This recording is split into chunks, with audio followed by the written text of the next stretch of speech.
Hello my dear aspirants, warm welcome करते हैं आपके डॉन न्यूज़पेपर के एडिटोरियल एंड ओपिनियन के सेशन में। आई होप डियर एस्पिरेंट्स आपके CSS 2027 की प्रेपरेशन भी अच्छी चल रही होगी। देखें, आज हम बात करने वाले हैं, एस्पिरेंट्स की तरफ से बार बार एक ही क्वेश्चन पूछा जा रहा है कि सर हमारे एग्जाम को 6 मंथ रह चुके हैं, हम अपनी इंग्लिश लैंग्वेज को किस तरह इंप्रूव कर सकते हैं या फिर हम अपनी राइटिंग स्किल को किस तरह जो है वो इन्हेंस कर सकते हैं। देखें डियर एस्पिरेंट्स, हज़ारों वीडियोस आपको मिल जाएंगी, यहाँ तक कि AI टूल अगर देखा जाए चैट GPT वही आपको बता देगा कि भाई आप अपनी इंग्लिश लैंग्वेज को किस तरह बेहतर कर सकते हैं, राइटिंग स्किल को किस तरह इंप्रूव कर सकते हैं फॉर कम्पिटिटिव एग्जाम्स। लेकिन एक चीज़ यहाँ पर मिस हो रही है, वो चीज़ है आपकी एवेल्युएशन, वो भी डेली बेसिस के ऊपर। देखें डियर एस्पिरेंट्स, आप ब्लाइंडली लिखते जा रहे हो, उस लिखने का क्या फायदा जब आपको अपनी मिस्टेक्स के बारे में ही नहीं पता चल रहा, कहां पर आप लैग कर रहे हैं, कौन कौन से आपके वीक एरियाज हैं। तो कोई फायदा नहीं आपके लिखने का जितनी देर तक आप एवेल्युएशन नहीं करवाएंगे, आप अपना काम नहीं चेक करवाएंगे। बहुत सारे एस्पिरेंट्स का कहना है कि सर हम अकेडमीज नहीं ज्वाइन कर सकते, ना किसी मेंटोर को ज्वाइन कर सकते हैं। वजह क्या है? फाइनेंशियल बैकअप नहीं है। तो एटलीस्ट आप इतना तो कर सकते हैं कि आप किसी अच्छे इंग्लिश टीचर को हायर कर सकें जो आपकी ग्रामर ठीक करवा दे, जो आपका सेंटेंस स्ट्रक्चर इंप्रूव करा दे एटलीस्ट। बाकी तो आप सेल्फ स्टडीज कर ही रहे। तो कोशिश करें डेली बेसिस के ऊपर एवेल्युएशन करवाने की, ताकि आप अपनी मिस्टेक्स के ऊपर काम कर सकें, जो आपके वीक एरियाज हैं उनको इंप्रूव कर सकें। तो इन शॉर्ट अगर देखा जाए तो डेली बेसिस के ऊपर एवेल्युएशन लाजमी करवाएं, स्पेशली अपने इंग्लिश की। तो आई होप आपने इस चीज़ को अंडरस्टैंड किया होगा। और अब हम बात करते हैं सबसे पहले लिटरेरी स्टेटमेंट के ऊपर, और देन हम जो है वो अपने टॉपिक्स के ऊपर एनालिसिस करेंगे, ठीक है। And as you know very well dear aspirants का हम डेली बेसिस के ऊपर एक लिटरेरी स्टेटमेंट को लाजमी डिकोड करते हैं, जो हमारे CSS और PMS के ऐसे के पेपर के लिए बहुत इंपॉर्टेंट रहती। देखिए, आज जो हमारे पास स्टेटमेंट है बेसिकली मार्टिन लूथर की। मार्टिन लूथर यहां पर कहते हैं कि forgiveness is not an occasional act, कि मुआफ़ी उस वक्त नहीं देनी चाहिए जब कोई खास वाक़या पेश आए, rather it is a constant attitude, बल्कि ये लगातार आपके एटीट्यूड में होनी चाहिए। देखिए, बात यहां पर की जा रही है कि मुआफ़ कर देने वाली जो आदत है ना, वो नेचुरली तौर पर आपके एटीट्यूड में आपके अंदर होनी चाहिए। अब कुछ लोगों का यह भी कहना है कि सर कुछ गलतियां ऐसे होती हैं जिनको माफ़ नहीं किया जा सकता। देखिए डियर एस्पिरेंट्स, आप अपनी तरफ से माफ़ कर दें, बाकी ऊपर वाले के ऊपर छोड़ दें, वो जाने और उसका काम जाने, ठीक है। लेकिन आपके अंदर हैबिट होनी चाहिए माफ़ कर देने वाली, एटलीस्ट खुद को सुकून मिलेगा। देखिए, माफ़ करने वाला सबसे बड़ा होता है ना। तो यही चीज़ बेसिकली यहाँ पर मार्टिन लूथर की तरफ से कही जा रही है कि माफ़ कर देने की आपके अंदर जो है वो ताकत होनी चाहिए, एक आदत होनी चाहिए, ठीक है। तो आई होप आपने इस स्टेटमेंट को अंडरस्टैंड किया होगा, ठीक है। और अब हम डिस्कशन करते हैं हमारे इंपॉर्टेंट टॉपिक्स के ऊपर, जो हमारे करंट अफेयर, पाकिस्तान अफेयर और ऐसे के पेपर के पॉइंट ऑफ व्यू से हैं, ठीक है। सबसे पहले जो हमारे पास टॉपिक रहने वाला है कश्मीर के रिलेटेड, ठीक है। टॉपिक क्या है? Pakistan Kashmir law fair movement. बात की जा रही है लॉ फेयर स्ट्रैटेजी की। देखिए, इससे पहले थोड़ा सा ओवरव्यू देना चाहूंगा। आपको भी पता है कि पाकिस्तान ने जो है वो कह ले के as a diplomatic role play किया, या एज ए मीडिएटर कह सकते हैं, पीस मेकर कह सकते हैं, या फैसिलिटेटर कह सकते हैं। अब हर टॉपिक की फाउंडेशन इसी के ऊपर ही रखी जा रही है कि पाकिस्तान को जो ग्लोबल लेवल के ऊपर रिकॉग्निशन मिली, और यह एक आर्जी है, इससे पाकिस्तान को फायदा उठाना चाहिए। सबसे पहले हमने किसके साथ कनेक्ट किया इसको? फॉरेन पॉलिसी के साथ। फिर हमने इसको जो है वो कह लेके इकोनॉमिक गेन के साथ कनेक्ट किया कि इकोनॉमिक ऑब्जेक्टिव्स किस तरह हासिल किए जा सकते हैं, जिस तरह पाकिस्तान का एक पॉजिटिव जो है वो इमेज गया पूरी दुनिया के अंदर। और आज बात की जा रही है कश्मीर के इशू को लेकर कि पाकिस्तान ने जिस तरह डिप्लोमेटिक रोल प्ले किया यहां तक के जो इंटरनेशनल इंस्टीट्यूशंस हैं वो भी पाकिस्तान को यहां पर सराहते हुए नजर आ रहे हैं। तो क्यों ना पाकिस्तान को यहां पर जो है अपने पॉलिटिकल ऑब्जेक्टिव्स को हासिल करना चाहिए, किसके जरिए? लॉ फेयर स्ट्रैटेजी के जरिए। अब ये लॉ फेयर स्ट्रैटेजी क्या है, इस चीज को अंडरस्टैंड करते हैं।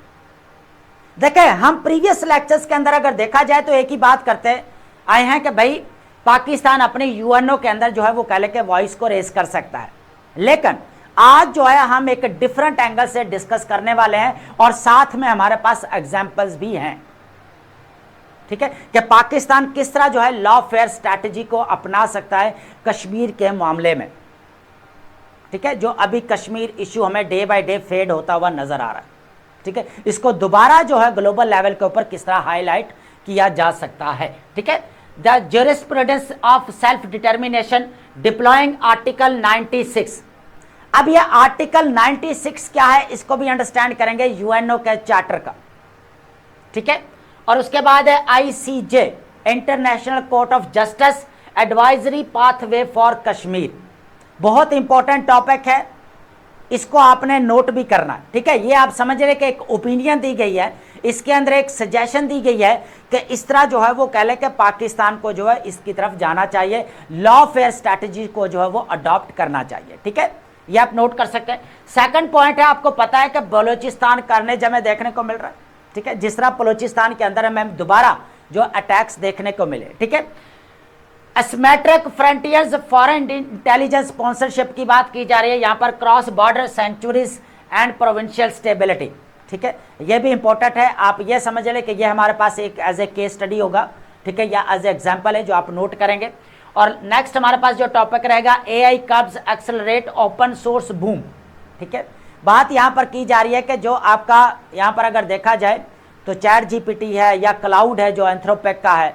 ठीक है, तो इसके ऊपर बेसिकली रिस्ट्रिक्शंस देखने को मिल रही हैं अमेरिकन गवर्नमेंट की तरफ से या ट्रंप एडमिनिस्ट्रेशन की तरफ से, लेकिन इसके मुकाबले में जो है ओपन सोर्स यहां पर जो वो कह ले के आगे निकलते हुए नजर आ रहे हैं। या अब ओपन सोर्सेस कौन से हैं? बेसिकली जो चाइना के जो है वो क्रिएट करदा जो है वो एआई टूल्स की बात की जा रही है। ठीक है, और ये बहुत इंपॉर्टेंट टॉपिक है, इसको भी आप नोट करेंगे। Geopolitics of code, frontier closure, open weight resiliency and Sino American AI realignment. ठीक है, तीनों टॉपिक इंपॉर्टेंट है, लाजमी आपने नोट करना। सेकंड टॉपिक है, एज एग्जांपल लेंगे, इसके ऊपर ओवरव्यू लेंगे। ठीक है, और लास्ट में हमारे पास रहेगी वोकैब, और वोकैब मैं पहले भी कहता हूं कि हम डन न्यूज़पेपर का जो इंपॉर्टेंट वर्ड्स होते हैं उनको डिस्कस करते हैं। ठीक है, और डेली बेसिस के ऊपर आप अपने नोटबुक भी प्रिपेयर कर सकते हैं वोकैब की। ठीक है, तो सबसे पहले हम डिस्कशन करने वाले हैं अपने इंपॉर्टेंट टॉपिक्स के ऊपर कि कश्मीर को लेकर पाकिस्तान किस तरह जो है लॉ फेयर स्ट्रैटेजी को अपना सकता है। ठीक है, तो सबसे पहले तो हम रखते हैं फाउंडेशन के किस तरह पाकिस्तान ने एज ए कह ले के फैसिलिटेटर या मेडिएटर या पीस मेकर रोल प्ले किया यूएसए और ईरान के मामले में। ठीक है, तो हर टॉपिक की आजकल जो है ना फाउंडेशन इसी की बेस के ऊपर ही रखी जा रही है। ठीक है, तो ये चीज़ है। देखिए dear aspirants, the jurisprudence of self determination. ठीक है, डिप्लॉइंग आर्टिकल 96, इसको भी अंडरस्टैंड करेंगे। आईसीजे एडवाइजरी ओपिनियन की बात की जा रही है, इसको भी अंडरस्टैंड करेंगे। और एडवाइजरी ओपिनियन कहां कहां पर ली गई और क्या एडवांटेजेस हुए, इसको भी डिस्कस करेंगे। और पाकिस्तान के लिए क्या एडवांटेजेस है, इसको लेकर इसके ऊपर भी डिबेट करने वाले। ठीक है, सबसे पहले डिप्लोमेटिक जंक्शन। ठीक है, वही बात है कि सफारती मोड जो हमें देखने को मिल रहा है, जिस तरह पाकिस्तान ने डिप्लोमेटिक रोल प्ले किया और पाकिस्तान को पूरे ग्लोबल लेवल के ऊपर रिकग्नाइज किया जा रहा है। यहाँ तक कि इंटरनेशनल इंस्टीट्यूशंस भी पाकिस्तान की जो एफर्ट्स को रिकग्नाइज कर रहे हैं। वो पाकिस्तान ही था बेसिकली जिसने सीज फायर करवाई दोनों कंट्रीज के दरमियान में। ठीक है, तो ये चीज़ भी है। कैपिटलाइजिंग ऑन मेडिएशन गुडविल है। ठीक है, देखें ये जो गुडविल हमें देखने को मिल रही है ना, ये एक आर्जी तौर पर है, पाकिस्तान को इस चीज़ का फ़ायदा उठाना चाहिए। पहले हमने किस चीज़ के बारे में बात की थी कि इकोनॉमिक ऑब्जेक्टिव्स हासिल करने चाहिए, फॉरेन रिलेशंस को बिल्ड करना चाहिए, अलायंसेस किस तरह बनाए जा सकते हैं, जिस तरह पाकिस्तान को जो है यहाँ पर जो है वो सराहा जा रहा है। तो आज हम बात करने वाले हैं कश्मीर को लेकर के, कश्मीर के इशू को किस तरह बेसिकली हाईलाइट किया जा सकता है। ठीक है, देखिए ट्रांस अटलांटिक रीअलाइनमेंट की अगर बात की जाए तो बात यहाँ पर की जा रही है बेसिकली यूएस और ईरान के दरमियान में, जिस तरह पाकिस्तान ने as a mediator role play किया। ठीक है, और दोनों के दरमियान में सीज फायर करवाई। यहाँ पर इस्लामाबाद मेमोरेंडम ऑफ अंडरस्टैंडिंग भी साइन करवाया, जो कितने दिन के लिए, 60 डेज के लिए। अगर दोबारा देखा जाए तो दोनों के दरमियान में दोबारा हमें स्ट्राइक्स देखने को मिल रही हैं। ये टॉपिक हमने ऐड नहीं किया है, ठीक है। प्रीवियस अगर देखा जाए न्यूज़पेपर के अंदर भी ये टॉपिक फ्रंट पेज पे था, और आज भी अगर आज की डेट में भी देखा जाए तो ये फ्रंट पेज पर था, लेकिन हमने इसको ऐड नहीं किया क्योंकि दोनों की तरफ से जो है स्ट्राइक्स स्टार्ट होती हुई नजर आई, ठीक है। शेल्फ लाइफ अगर गुडविल की बात की जा रही है कि ये जो हमें डिप्लोमेटिक जिस तरह पाकिस्तान ने रोल प्ले किया, ये एक आरजी है, ये खत्म होने वाली है, ठीक है। तो पाकिस्तान यहाँ पर इस तरह इससे किस तरह फायदा उठा सकता है, ठीक है। Because international diplomatic capital is a highly perishable commodity, ठीक है, ये बहुत जल्द खत्म हो जाने वाली है, कमोडिटी है, ठीक है। बोला जा रहा चीज, Islamabad must rapidly pivot away from treating foreign policy success as a public relation victory, instead channel this goodwill into its highest stakes regional issue Kashmir. तो सबसे इंपॉर्टेंट चीज क्या है, इससे फायदा उठाते हुए पाकिस्तान को क्या करना चाहिए, कश्मीर वाले मामले को हाईलाइट करना चाहिए, ठीक है। तो ये एक इंपॉर्टेंट चीज है। The core strategy and deploying international Lawfare, Lawfare strategy क्या है, इस चीज को ऊपर जो इस चीज को अंडरस्टैंड करेंगे कि लॉफेयर क्या है। देखिए, लॉफेयर का मतलब होता है कानूनी जंग, नहीं तो हम यहां पर वॉरफेयर कहते हैं ना, वॉरफेयर तो जंगी हिकमत अमली, तो अगर यहां पर देखा जाए तो कानूनी हिकमत अमली भी आप यहां पर कह सकते हैं इसको, ठीक है। देखिए, सबसे पहले डिफाइनिंग लॉफेयर, लॉफेयर यहां पर क्या, देखिए लॉफेयर आप कह सकते हैं कि deliberated strategic use of legal institutions, जिसके अंदर क्या होता है आपका लीगल, कह लें कि यहां पर प्रोसीडिंग्स इंक्लूड होती हैं, ठीक है। तो इस तरह जो है वो पाकिस्तान जो है इनको यूज करके अपने पॉलिटिकल ऑब्जेक्टिव्स को हासिल कर सकता है।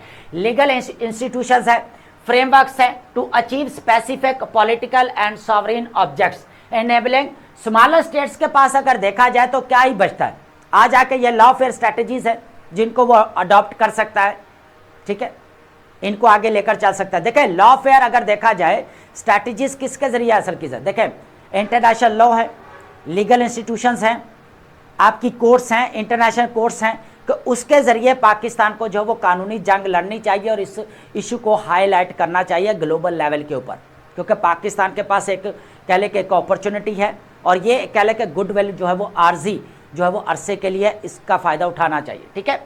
तो पैराडाइम शिफ्ट की अगर बात की जाए, फॉर डेकेड्स पाकिस्तान है remain trapped with an reactive framework, अगर देखा जाए तो आज तक पाकिस्तान हमेशा से जो है वो कह ले कि दबाव में ही रहा है, ठीक है। हिस्ट्री उठाकर देखें, पाकिस्तान को कभी डिफेम किया जा रहा है, विलीफाई किया जा रहा है, लेकिन पाकिस्तान ने बड़ी देर के बाद अपना एक नाम बनाया है, तो इस नाम का फायदा भी उठाना चाहिए। उसके बाद visible when New Delhi caught Islamabad by revoking the special status of Indian, तो अब यहाँ पर ही देख लें कि दबाव का शिकार ही था। तो देखा जाए तो 2019 के अंदर 5 अगस्त को क्या हुआ, जो कश्मीर का जो एक स्टेटस का उसको क्या किया, हटा दिया गया। आर्टिकल 370 और 35 को क्या किया, रिमूव कर दिया गया, ठीक है। तो ये चीज़ भी है। उसके बाद Kashmir on 5 August 2019 a plan lawfare campaign would fundamentally change the legal terrain, तो यहाँ पर अगर देखा जाए तो पूरा जो है कानूनी माहौल चेंज होकर रह जाएगा अगर पाकिस्तान जो है ये कानूनी रास्ता या कानूनी जंग लड़ता है तो, ठीक है। स्ट्रैटेजिक मैकेनिज्म है आर्टिकल 96, आर्टिकल 96 क्या है, बेसिकली ये यूएनओ का जो चार्टर का बेसिकली आर्टिकल है, इसके अंदर क्या किया जा सकता है, एक रिक्वेस्ट की जा सकती है एडवाइजरी ओपिनियन के लिए, किसको, basically international court of justice को, ठीक है। तो ये चीज़ है, इंटरनेशनल कोर्ट ऑफ जस्टिस को एक रिक्वेस्ट की जा सकती है, किस चीज़ के लिए, एडवाइजरी ओपिनियन के लिए, और ये एडवाइजरी ओपिनियन आपकी कोई लीगल बाउंडिंग नहीं है, बाइंडिंग नहीं है, सॉरी, ये नॉन बाइंडिंग है, लेकिन इसकी इंपॉर्टेंस बहुत ज़्यादा है, क्योंकि इसने पहले भी हिस्टोरिकल अगर देखा जाए तो इसने एडवाइजरी ओपिनियन दी हैं और उनकी वर्थ भी हमें देखने को मिली है, ठीक है। तो ये चीज़ है। हिस्टोरिकल एग्जाम्पल्स ले लेते हैं, बेसिकली क्या क्या है इसके अंदर। देखें, मॉरिशस ने क्या किया, यहाँ पर आज तक जो है वो भागता रहा, कभी इधर भाग कभी उधर भागने की बात नहीं बनी, उसने लॉफेयर स्ट्रैटेजी को यहाँ पर अपनाया। इंटरनेशनल जो यहाँ पर लीगल इंस्टीट्यूशंस है उनका दरवाज़ा खटखटाया, इंटरनेशनल लॉ को इस्तेमाल किया, कोर्ट्स का सहारा लिया। तो 2019 के अंदर जो है यहाँ पर कोर्ट्स की तरफ से, जो इंटरनेशनल कोर्ट की तरफ से क्या हुआ, यहाँ पर एडवाइजरी ओपिनियन देखने को मिली, जिसकी वजह से ब्रिटिश के ऊपर जो है वो दबाव और बढ़ गया, क्योंकि इनकी टेरिटरी के ऊपर किनका कंट्रोल नजर आया, ब्रिटिश का नजर आया, तो ये फायदा होता है एडवाइजरी ओपिनियन का इंटरनेशनल कोर्ट ऑफ जस्टिस से लेने का। अब इसका जो वो कह ले के आगे कह ले के इसको लिया किस तरह जा सकता है, क्या यूएनओ के अंदर सिक्योरिटी काउंसिल के अंदर रेजोल्यूशन पास करवाना पड़ती है, कहीं पर वीटो पावर तो यूज नहीं हो सकती, तो इसके ऊपर डिस्कशन करने वाले ये एक इंपॉर्टेंट चीज है। उसके बाद है पैलेस्टाइन ऑक्युपाइड पैलेस्टीनियन टेरिटरी की बात की जा रही है। तो 2005 के अंदर एडवाइजरी ओपिनियन यहाँ पर देखने को मिली, जिसकी वजह से इजराइल के काफ़ी तहफ़्फ़ुज़ात है और इजराइल ने इसको डिसलाइक किया। ठीक है, तो पाकिस्तान के पास क्या यहाँ पर अपॉर्चुनिटी है, देखें इम्प्लीमेंटेशन एंड ऑब्जेक्टिव फ्रेमिंग। अब द बैटल ऑफ न्यूयॉर्क की अगर बात की जाए, the immediate challenge is diplomatic rather than legal. Pakistan must construct a robust and unified voting coalition in UNO General Assembly. ठीक है, तो इंपॉर्टेंट चीज पता है क्या है, यहां पर अगर देखा जाए पूरा यहां पर ओवरव्यू ले जाए तो पाकिस्तान को यहां पर जनरल असेंबली के अंदर जो है अपने कह लेकर डिप्लोमेसी को, सफारतकारी को बढ़ाना पड़ेगा। स्पेशली अगर देखा जाए ग्लोबल साउथ के अंदर, तो ग्लोबल साउथ के अंदर क्या करना पड़ेगा, यहाँ पर जितने भी कंट्रीज हैं OIC के वगैरह के, तो सबको जो है इत्माद में लेना पड़ेगा। और जनरल असेंबली के अंदर थोड़े से भी जितने होंगे मुमालिक या बैठे होंगे तो वोटिंग करवाई जा सकती है और जो है वो कह लेके इस रेजोल्यूशन को पास किया जा सकता है। लेकिन इस रेजोल्यूशन को सिक्योरिटी काउंसिल से पास करवाना ज़रूरी नहीं है, जहाँ पर डर होता है कि कोई वीटो पावर का इस्तेमाल ना करे। तो सिर्फ जनरल असेंबली के अंदर यूएनओ का जो आर्टिकल की हम बात कर रहे थे 96, वो इंपावर करता है कि आप इंटरनेशनल कोर्ट ऑफ जस्टिस को एक रिक्वेस्ट कर सकते हैं फॉर एन एडवाइजरी ओपिनियन। अब इस एडवाइजरी ओपिनियन का बहुत सारा फायदा हो सकता है, क्योंकि अगर देखा जाए तो जनरल असेंबली के अंदर ऑलरेडी जो है कश्मीर को लेकर बहुत सारी रेजोल्यूशंस पास की गई हैं, यहाँ तक कि कश्मीर के अंदर प्लेबिसाइट की भी बात की गई थी। ठीक है, तो ये चीज़ है। तो पाकिस्तान के पास एक अपॉर्चुनिटी है कि पाकिस्तान जनरल असेंबली के अंदर ये रेजोल्यूशन पास करवाए, लेकिन उसके लिए OIC कंट्री को साथ में मिलाना पड़ेगा और ये जितने भी कंट्रीज हैं इनके साथ जो है वो कह ले कि अपने सफारतकारी करने पड़ेंगे। ठीक है, तो ये भी इंपॉर्टेंट चीज़ है। उसके बाद अगर देखा जाए तो framing are the legal question. ठीक है, तो ये भी, तो क्वेश्चन कौन कौन से होने चाहिए, पाकिस्तान को सॉवरेनिटी के ऊपर बात नहीं कर बल्कि करनी चाहिए सेल्फ डिटर्मिनेशन के ऊपर बात करनी चाहिए। ठीक है, तो ये भी इंपॉर्टेंट। सबसे पहले पॉइंट क्या है, international recognise right to self determination belonging to the Kashmir people, Kashmiri people. ठीक है, तो सेल्फ डिटर्मिनेशन वाला एक पॉइंट होना चाहिए। दूसरा पॉइंट अगर देखा जाए लीगल कॉन्सिक्वेंसेस क्या हो सकते हैं, जिस तरह जो है multi decker denial of the rights of that rights, जिस तरह कश्मीरियों के बार बार राइट्स को यहाँ पर से इनकार किया गया, तो इसके लीगल कॉन्सिक्वेंसेस क्या हो सकते हैं, कानूनी नताइज क्या हो सकता है। इसी तरह अगर देखा जाए unilateral demographic and constitution alternation जो हमें देखने को मिला, तो इसके कानूनी नताइज क्या हो सकते हैं, इस तरह के क्वेश्चन को ऐड किया जाना चाहिए। ये पॉइंट्स होने चाहिए बेसिकली जनरल असेंबली के अंदर जो है कह ले कि अगर रेजोल्यूशन पास करवाए। देखें ये एक ओपिनियन है, एक राय दी जा रही है कि पाकिस्तान इस तरह जो है वो कह ले कि इशू को हाईलाइट कर सकता है। तो ये चीज़ है बेसिकली, ये तीनों पॉइंट आप ऐड कर सकते हैं। उसके बाद anticipated impact and reputational cost. देखें अब इसका फौरी तौर पर तो अगर आप बोले कि कोई फ़ायदा है कि या एकदम से क्या यहाँ पर स्टेटस वापस मिल सकता है, नहीं, तो एटलीस्ट जो है वो कह ले कि इस इशू को हाईलाइट ज़रूर किया जा सकता है। ठीक है, ऑल्टरिंग द डिप्लोमेटिक टेरेन, पूरा माहौल चेंज किया जा सकता है, यहाँ पर तब्दील किया जा सकता है सफारत करके। While an ICJ advisory opinion is non binding will not settle the territorial conflict overnight. एक रात के अंदर कंप्लीट नहीं हो जाएगा, लेकिन ये मसला हाईलाइट जरूर हो सकता है। It will permanently internationalise Kashmir and irreversible manners. ठीक है, उसके बाद है टिल्ट द बर्डन। अगर देखा जाए जो पाकिस्तान के ऊपर बर्डन था, तो वो बर्डन किसके ऊपर शिफ्ट हो जाएगा, यहाँ पर इंडिया के ऊपर हो जाएगा अगर एडवाइजरी ओपिनियन ली जाए कोर्ट ऑफ जस्टिस से। क्योंकि ये एडवाइजरी ओपिनियन हमने दो यहाँ पर हिस्टोरिकल इवेंट्स के ऊपर देखा, दो केसेस में डिस्कस किया इस ओपिनियन को। तो कौन कौन सी, एक ब्रिटिश के मामले में यहाँ पर चारगोस आर्किपिलागो का जो मामला था। ठीक है, और उसके बाद अगर देखा जाए तो सेकंड क्या था यहाँ पर पैलेस्टीनियन वाला। ठीक है, तो ये चीज़ भी है। तो पाकिस्तान भी जो है यहाँ पर कह ले कि इस एडवाइजरी ओपिनियन को जो है वो कह ले के लेना चाहिए, इसके लिए स्ट्रगल करनी चाहिए और पूरा मामले को हाईलाइट करना चाहिए। साथ OIC के मेंबर्स को भी मिलाना चाहिए। ग्लोबल साउथ के अंदर भी जितने कंट्रीज़ हैं उनके साथ सफारतकारी को मजबूत करना चाहिए पाकिस्तान को, ताकि जो है इस मामले को जो है आगे लेकर जाया जा सके। ठीक है, बेसिकली ये कहा जा रहा है। अब बात करते हैं the geopolitics of code frontier closure, इसके बाद जो है वो कह लें कि बलूचिस्तान कार्नेज की बात करेंगे, closure, open weight resiliency and the Sino American AI realignment. ठीक है, अब देखें इसका ओवरव्यू लेंगे, आपने पॉइंट्स ऐड कर लेने हैं। द फ्रंटियर शॉक की बात की जाए, closed AI under sovereign lock. देखें हो क्या रहा है कि ट्रंप एडमिनिस्ट्रेशन की तरफ से एंथ्रोपिक की तरफ से क्या बनाया गया, क्लाउड बनाया गया। इस तरह अगर देखा जाए ओपन एआई की तरफ से हमें चैट जीपीटी देखने को मिला, तो दोनों के ऊपर जो है यहाँ पर कुछ ना कुछ हमें रिस्ट्रिक्शंस देखने को मिले कि भाई आप जो है गैर जो अमेरिकन है उनको एक्सेस मत दें। ठीक है, लेकिन इसके मुकाबले में क्या हुआ, जो ओपन यहाँ पर सोर्सेस थे या ओपन वेट थे वो बेसिकली यहाँ पर क्या हुए, आगे बढ़ते हुए नजर आए, जो चाइनीज मॉडल थे बेसिकली। ठीक है, ये बात की जा रही है। द डी फैक्टो बैंस की बात की जाए तो अमली पाबंदियां देखने को मिली। तो यहाँ पर ट्रंप एडमिनिस्ट्रेशन ने बेसिकली क्या किया कि आर्टिफिशियल इंटेलिजेंस की जो कंपनीज थी, जैसे एंथ्रोपिक है, ठीक है, ओपन एंथ्रोपिक ने क्या बनाया, क्लाउड बनाया। इसी तरह यहाँ पर देखा ओपन एआई ने क्या, चैट जीपीटी बनाया। तो इनके ऊपर इन्होंने रिस्ट्रिक्शन लगाई, हुकूमती पाबंदियां लगाई गई कि भाई कोई भी गैर अमेरिकन जो है इन तक एक्सेस हासिल ना कर सके। लेकिन इसके ऑपोजिट क्या हुआ, जो चाइनीज मॉडल थे ओपन सोर्सेस वो आगे निकलते हुए नजर आए। ठीक है, अब लैब सबमिशन की अगर बात की जाए यहाँ पर, तो हुआ क्या कि जो एंथ्रोपिक ने क्या किया यहाँ पर कि बेसिकली वो दो मॉडल्स इंट्रोड्यूस करवाया गया, यहाँ पर माइथोस फिफ्थ एंड उसके बाद फेबल फिफ्थ, लेकिन नहीं करवा सका। वजह क्या है, गवर्नमेंट की जो है वो रिस्ट्रिक्शंस, पाबंदियां लगी हुई हैं। ठीक है, रिस्ट्रिक्शंस देखने को मिल रही है। इसी तरह ओपन एआई की बात करें तो ओपन एआई ने क्या किया, चैट जीपीटी इंट्रोड्यूस करवाया, तो अब उसने गवर्नमेंट की अप्रूवल लेकर जो है यहाँ पर जो वो चैट जीपीटी 5.6 मॉडल भी इंट्रोड्यूस करवा रहा है।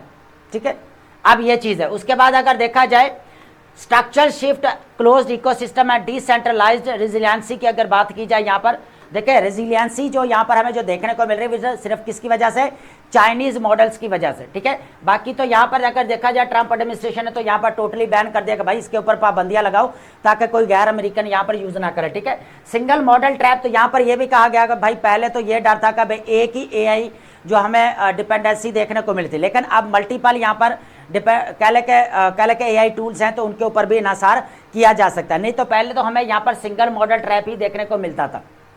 ठीक है, जिसकी वजह से बहुत सारा जो है वो नुकसान होता था। उसके बाद अगर देखा जाए ओपन सोर्सेज सर्च, तो ओपन सोर्सेज है, ओपन वेट है, तो इसको भी आप, ये अब कौन से चाइनीज मॉडल है बेसिकली। ठीक है, आगे नाम भी दिए गए हैं वो आप ऐड करेंगे। तो model distributor core files directly to the users. ठीक है, तो यूजर्स इनको कंट्रोल भी कर सकते हैं, एक्सेस भी हासिल कर सकते हैं, और दोबारा कंपनीज इसको जो है वो कह के रिवर्स भी नहीं कर सकती। लेकिन एंथ्रोपिक है, क्लाउड है या चैट जीपीटी वाले, वो तो यहाँ पर सब्सक्रिप्शन दे रहे हैं, पैसे ले रहे हैं, तो वो वापस जो है वो ले भी सकते हैं। ठीक है, रिवर्स भी कर सकते हैं। ये चीज़ बेसिकली कही जा रही। The rise of alternative paradigm and Chinese open AI की अगर बात की जाए, कॉस्ट एंड एक्सेस ड्राइवर्स की अगर बात की जाए, तो अब हो क्या रहा है कि एंथ्रोपिक है या जो अमेरिकन कंपनीज है उनकी कीमतें बढ़ती जा रही हैं, लेकिन इसके अगर कंपैरेटिव में देखा जाए चाइनीज मॉडल है वो सस्ते मिल रहे हैं, लोगों का इन्हिसार उधर बढ़ता जा रहा है। ठीक है, तो ये चीज़ है, पूरा पैराडाइम हमें शिफ्ट होता हुआ नजर आ रहा है। ठीक है, तो rise of DeepSeek and जीपो की अगर बात की जाए तो अब दोनों ये मॉडल किसके हैं, बेसिकली चाइनीज मॉडल है। अब यहाँ पर देखा जाए ओपन रूटर के यहाँ पर प्लेटफॉर्म के, तो भाई उसने कहा है कि जो शेयर्स है बेसिकली गूगल के, एंथ्रोपिक के और ओपन एआई के, वो 55 to 33% गिर चुके हैं किसके दरमियान, जनवरी से लेकर जून तक। और कौन यहाँ पर आ रहा है, बेसिकली आपका ओपन सोर्सेस की बात की जा रही है जो आ रहे हैं। ठीक है, Chinese model specifically deep seek और उसके बाद Zhipu AI GLM 5.2 surge to market leading position due to performance benchmarks that rival USA closed model. तो अब यहाँ पर क्या हुआ, यूएसए ने सारे मॉडल्स यहाँ पर क्लोज किए, रिस्ट्रिक्शंस लगाई, पाबंदियां आयद की, लेकिन फायदा किसका हो रहा है, चाइनीज कंपनी का हो रहा है, चाइनीज ले रहा है भाई। ओपन सोर्सेज है, यहाँ पर मॉडल बना कर दे रहे आगे, ये देख लो दोनों डीप सीक और जीपू एआईस GLM अगर 5.2 देखने को मिल रहा है। ठीक है, सेफ्टी एनहांसेस का अगर बात की जाए तो हमारे पास क्या सलामती के जो हमें नए जो है यहाँ पर कह लें कि पहलू देखने को मिल सकते हैं। The future of decentralised control हमें देखने को मिल सकता है। तो फेडिंग सिक्योरिटी जो एम्प्रीहेंशन है, जो सिक्योरिटी खदशात हैं वो भी यहाँ पर कम होते हुए नजर आ रहे हैं। कहा यह जा रहा है कि भाई जो चाइनीज मॉडल आ रहे हैं मार्केट के अंदर, इनसे खतरा लाक हो सकता है, लेकिन खतरा लाक नहीं हो सकता, इनके कोड डाउनलोड किए जा सकते हैं, जो प्राइवेट कंपनीज हैं वो अपना यहाँ पर कह लें कि उनको यूज किया जा सकता है। ठीक है, तो ये चीज initial industry hesitation regarding Chinese open sources AI as a security threat is normalising into practical engineer logic. उसके बाद है डाउनलोडिंग, लोकल कोड किया जा सकता है डाउनलोड। ठीक है, entirely on private corporate servers as the with zero external telemetry की बात की जा रही है, ठीक है। तो अब यहाँ पर क्या हो रहा है, बेसिकली कहा यह जा रहा है कि जो चाइनीज एआई मॉडल्स हैं उनको अडॉप्ट किया जा रहा है। इनिशियल तो ऐसे लगता है जैसे इनसे खतरात लाहक हो सकते हैं, लेकिन ऐसा कुछ भी नहीं है, इनसे फ़ायदा उठाया जा रहा है और उठाया जा सकता है, ठीक है। तो ये काफ़ी इंपॉर्टेंट टॉपिक था बेसिकली, ये आर्टिफिशियल इंटेलिजेंस को जो हमें लेकर जो रेस देखने को मिल रही है दोनों कंट्रीज़ के दरमियान में, ठीक है। अब बात करते हैं सिमेट्रिक फ्रंटियर्स की बात की जा रही है और foreign intelligence sponsorship cross border sanctuaries है एंड प्रोविंशियल स्टेबिलिटी। देखिए पाकिस्तान को अगर देखा जाए इंटरनली सबसे बड़ा चैलेंज क्या है, यहाँ पर सिक्योरिटी चैलेंजेस क्या है, टेररिज्म है, जो आपका बलूचिस्तान के अंदर भी देखने को मिल रही है यहाँ पर और केपीके के अंदर। स्पेशली अगर देखा जाए बलूचिस्तान के अंदर क्या हुआ अभी जो हमें अटैक्स देखने को मिले, escalating violence and high level state response severe casualties. देखिए अगर देखा जाए तो यहाँ पर 4 सिविलियंस है ना, और के अंदर शहीद होते हुए नजर आए। 27 पुलिस मैन जो है यहाँ पर किसके अंदर, ज़ियारात के अंदर शहीद होते हुए नजर आए। 11 सोल्जर्स जो है बेला वेंडर एरिया के अंदर जो है वो शहीद होते हुए नजर आए। तो अब अगर देखा जाए तो पाकिस्तान को जो मैं पहले भी जिस तरह कह रहा हूँ कि सिक्योरिटी चैलेंजेस में अगर सबसे बड़ा देखा जाए तो टेररिज्म का, जिस तरह हमें बलूचिस्तान के अंदर देखने को मिल रहा है, ठीक है। इसी तरह अगर देखा जाए टीटीपी और बीएलए की हाइब्रिड नेक्सस की बात की जाए तो हो सकता है कि बीएलए और टीटीपी के दरमियान में कोई जो वो नेक्सस या गठजोड़ देखने को मिल सकता है या कोई फॉरेन स्पॉन्सरशिप हो सकती है, ठीक है। अब इसकी कॉजेज क्या है बेसिकली टेररिज्म की, इसके ऊपर भी डिबेट करेंगे।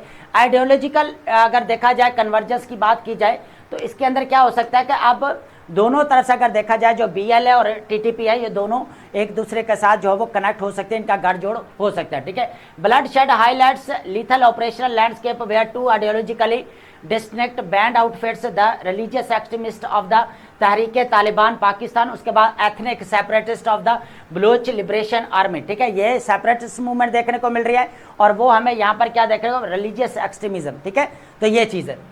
तो अब ये दोनों जो है यहाँ पर इनका गठजोड़ हो सकता है, एक चीज़ तो ये भी है। उसके बाद एक्सटर्नल इंस्टेबिलिटी वेक्टर की जो बैरूनी मुदाखलत हमें देखने को मिल सकती है, तो ये चीज़ भी। मिलिट्री कमांड एक्सप्लिसिटली अगर cited involvement of the state sponsored hostile intelligence agencies, ठीक है। तो अगर देखा जाए तो बाहर वाली जो एजेंसीज है वो भी यहाँ पर क्या कर रही हैं, स्पॉन्सरशिप कर रही हैं अकॉर्डिंग टू अगर देखा जाए ISPR, ठीक है।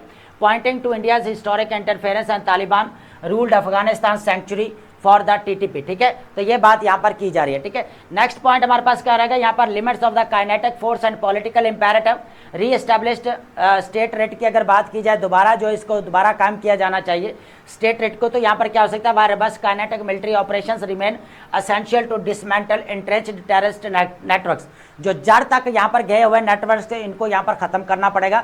यही करना काफ़ी नहीं है, बल्कि यहाँ पर जो कम्युनिकेशन गैप है उसको भी ख़त्म करना पड़ेगा। यहाँ पर लोकल कम्युनिटीज़ और जहाँ के सिक्योरिटी फोर्सेस के दरमियान में है वो, ठीक है। कॉन्स्टिट्यूशन मेन स्ट्रीमिंग है, इनको कॉन्स्टिट्यूशन राइट्स भी दिए जाना चाहिए, कोई ह्यूमन डेवलपमेंट के ऊपर काम करना चाहिए, एजुकेशन देनी चाहिए गवर्नमेंट को, ठीक है, ताकि जो है वो कह के इस तरह के इश्यूज़ के ऊपर काबू पाया जा सके, ठीक है। उसके बाद है socio economic alienation terrorist catalyst की बात की जाए तो डिप्राइवेशन एंड रिक्रूटमेंट की अगर बात की जाए तो सबसे बड़ा ये इशू आ रहा है कि यह कहा जा रहा है कि महरूमी है। ह्यूमन डेवलपमेंट के ऊपर, एजुकेशन के ऊपर, हेल्थ के ऊपर, इंफ्रास्ट्रक्चर्स के ऊपर इन्वेस्ट करना चाहिए, वो नज़र नहीं आता, ठीक है। इंटरेस्ट अगर इसकी देखा जाए तो पावर्टी है, अंडर डेवलपमेंट है, स्ट्रक्चर इनक्वालिटी जो है बार बार जो है यहाँ पर क्या कर रही है, टेररिज्म को एस्केलेट कर रही है। लोकल ग्रीवेंसेस है, serving primary recruitment drivers for militant faction. तो इसकी वजह से क्या हो रहा है कि यहाँ पर जो है वो कह के जो लोग हैं वो यहाँ पर क्या कर रहे हैं, मिलिटेंट्स ग्रुप्स को ज्वाइन करें। किसकी वजह से, पावर्टी की वजह से, अनएम्प्लॉयमेंट रेट बढ़ता जा रहा है इसकी वजह से, ठीक है।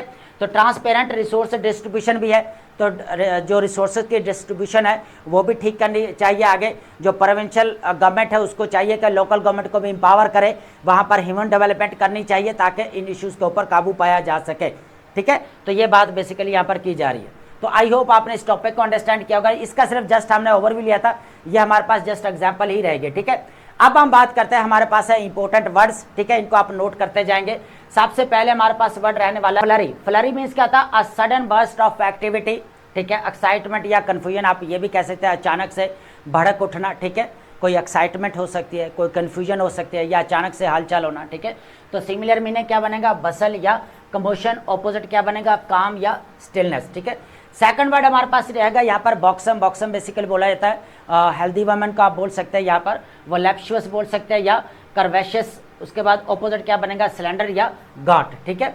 नेक्स्ट वर्ड हमारे पास क्या रहेगा यहाँ पर वेरी। वेरी मीन्स होता है यहाँ पर केयरफुल या alert because of possible dangerous या प्रॉब्लम्स, ठीक है। होशियार रहने को बोला जाता है या मोहतात रहना कि कोई अचानक से हमला ना आ जाए। कॉशन या विजिलेंट, ठीक है। ऑपोजिट क्या बनेगा, केयरलेस या ट्रस्टिंग आप इसको बोल सकते हैं। नेक्स्ट वर्ड हमारे पास क्या रहेगा यहाँ पर अल्ट्रस्टिक। अल्ट्रस्टिक मीन्स होता है basically showing selfless concerns for wellbeing of others. इसार पसंद को बोला जाता है बेसिकली, ठीक है, जो सेल्फिश ना हो, ठीक है। सेल्फलेस या बेनिवलेंट, मेहरबान। ऑपोजिट क्या बनेगा, सेल्फिश या सेल्फ सेंटर्ड, ठीक है। नेक्स्ट वर्ड हमारे पास क्या रहेगा यहाँ पर ब्लिट्स। बहुत इजी वर्ड है। अ सडन इंटेंस अटैक और कंसंट्रेटेड एफर्ट। होता है क्या, अचानक से हमला हो जाने को बोला जाता है। असॉल्ट या ऑफेंसिव। ऑपोजिट क्या बनेगा, रिट्रीट या विथड्रॉल आप इसको बोलेंगे, ठीक है। एंट्रेंच्ड मीन्स क्या रहेगा, बेसिकली हमारे पास फर्मली एस्टैब्लिश या डिफिकल्ट टू चेंज, ठीक है। जो बेसिकली क्या होता है, मजबूती से जुड़ा हुआ होता है या जड़ से कायम हुआ होता है, उसको बोला जाता है एस्टैब्लिश्ड या रूटेड। ऑपोजिट क्या बनेगा यहाँ पर, टेम्परेरी या अपरूटेड आप इसको बोल सकते हैं, ठीक है। तो इन वर्ड्स को आप नोट कर सकते हैं। नेक्स्ट वर्ड हमारे पास क्या रहेगा यहाँ पर अप्रोब्रियम। अप्रोब्रियम मीन्स क्या होता है, हार्श पब्लिक क्रिटिसिज्म को बोला जाता है। सख्त तनकीद जो की जाती है, अवामी तनकीद बोल सकते हैं। नफरत और शेम, ठीक है। डिस्ग्रेस या कंडेमनेशन, शदीद किस्म की जो मजम्मत की जाती है, ठीक है। ऑपोजिट क्या बनेगा, प्रेज बोल सकते हैं या एडमायरेशन, ठीक है। नेक्स्ट वर्ड हमारे पास क्या है यहाँ पर स्ट्रैटेजिम। स्ट्रैटेजिम मीन्स होता है आ क्लेवर प्लान और tact use to achieve objective, ठीक है। चालाकी के साथ कोई ऐसी चाल चलना ताकि अपने ऑब्जेक्टिव्स को हासिल किया जा सके। टैक्टिक बोल सकते हैं या मैनूवर। ऑपोजिट क्या बनेगा हमारे पास, ऑनेस्टी या ओपननेस, ठीक है। नेक्स्ट वर्ड हमारे पास सेकंड लास्ट क्या रहेगा यहाँ पर पल्पिटेट। पल्पिटेट का मीन्स क्या होता है, टू बीट रैपिडली या irregular, specially the heart. Heart beat जो तेज हो जाती है बेसिकली उसको बोला है, जब दिल का धड़कना तेज हो जाता है, ठीक है। थ्रॉब या पाउंड। ऑपोजिट क्या बनेगा, स्टडी या काम, ठीक है। लास्ट वर्ड हमारे पास करेंगे यहाँ पर फसाद। फसाद मीन्स होता है basically to outward appearance that hides the true nature of something the front of building. होता है क्या कि ज़ाहिरी दिखावा करना कि अंदर से पता न चले क्या है, लेकिन ज़ाहिरी दिखावा करने को बोला था। अपीयरेंस या वेनीर बोल सकते हैं। ऑपोजिट क्या बनेगा, रियलिटी या ऑथेंटिसिटी, ठीक है। तो आई होप आपने इस लेक्चर को अंडरस्टैंड किया होगा and thank you so much.